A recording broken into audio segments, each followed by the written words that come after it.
হক মৌলা। আসসালামু আলাইকুম মা। ওয়ালাইকুম আসসালাম বাবা। মারে, আমার কিছু খাবার দিতে পারবি? জি বাবা, আমি এক্ষুনি আপনার জন্য খাবার আনছি, আপনি একটু দাঁড়ান। অথই, আমার না প্রচন্ড ক্ষুধা লাগছে, আমাকে একটু নাস্তা বানা দিবা? তোমাকে খাবারটা তো আমি পরেও দিতে পারবো নাকি, আগে বাবাকে খাবারটা দিয়ে নি। অথই, অ্যাটলিস্ট এক গ্লাস দুধ দাও আমাকে। তুমি তো জানো আমি ক্ষুধা সহ্য করতে পারি না। আরে বাবা রে বাবা, তোমার সাথে কি হাত পা নেই? নিজের কাজটা তো নিজে করতে পারো নাকি? সব সময় শুধু আমাকে কাজ দিয়ে রাখবে, আমি পারবো না সব করতে।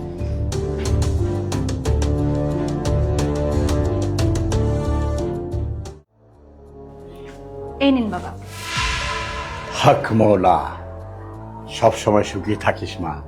বাবা, আমার তো সেই সুখে থাকার কোনো উপায় নেই, আপনি কি বলতে পারবেন যে কিভাবে সুখ আনা যায়? হক মৌলা, আল্লাহ চাহে তো সুখ হতে পারে রে মা। তুই যদি তোর ঘরে সুখ আনতে চাস, তাহলে প্রথমেই তোর ব্যবহার পাল্টাতে হবে। কারণ যে ঘরে পুরুষের চেয়ে মহিলার আওয়াজ বেশি হয়, ওই ঘরে কখনোই সুখ আসতে পারে না রে মা। ওই ঘরে উপরওয়ালার রহমত কখনো আসতে পারে না রে মা।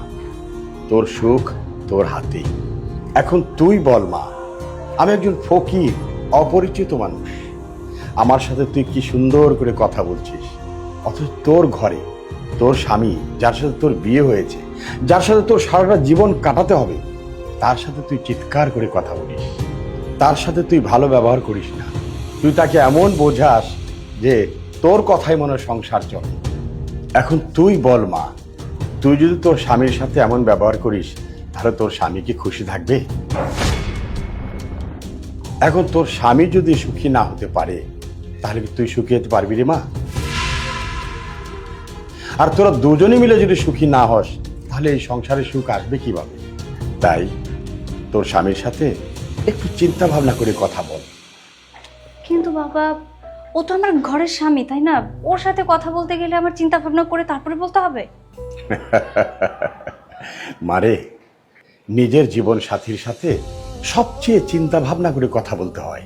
তোর যার সাথে সারা জীবন কাটাতে হবে, তার সাথে যদি চেঁচিয়ে কথা বলিস, তাহলে তো সংসারে ফাটল ধরবেই। তুই যদি একটা অপরিচিত লোকের সাথে ভালো ব্যবহার করতে পারিস, তার জন্য খাবার আনতে পারিস, তাহলে কি স্বামীর সাথে সুন্দরভাবে কথা বলতে পারিস না রে মা? মারে, ওরে কোনো কথা না শুনিয়ে শান্তি মতো দুটো খাবার দিতে পারিস না?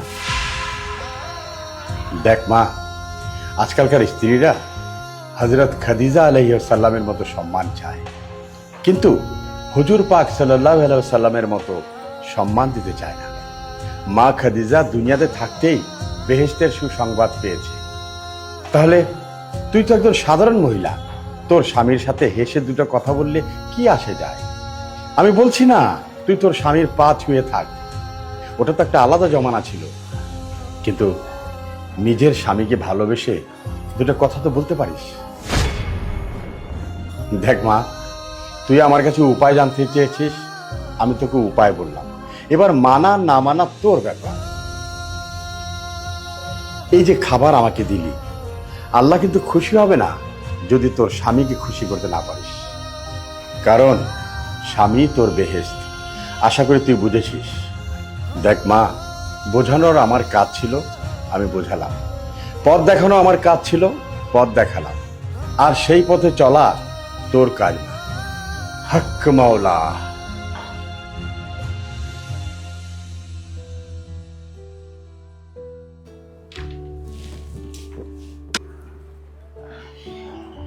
আলিফ, আই এম সরি। সরি কেন? তুমি কি নামাজ পড়ো নয় নাকি? নামাজ আমি একটু পরে পড়ে নিচ্ছি, তুমি বসো, আমি তোমার জন্য খাবার নিয়ে আসি। কি হয়েছে তোমার? আলিফ, আমি বুঝতে পেরেছি আমি তোমার সাথে যা করেছি অনেক অন্যায় করেছি, ভুল করেছি। আমি আর কখনো তোমার সাথে এমন করব না। সরি। ইটস ওকে, তুমি নিজের ভুল বুঝতে পারছো, তাতে অনেক খুশি হয়েছে। বাই দ্য ওয়ে, তুমি কিচেনে যাচ্ছ, আমি হেল্প করব? আরে না না, আমাকে কোনো হেল্প করতে হবে না, তুমি বসো, আমি তোমার জন্য খাবার নিয়ে আসছি। ঠিক আছে।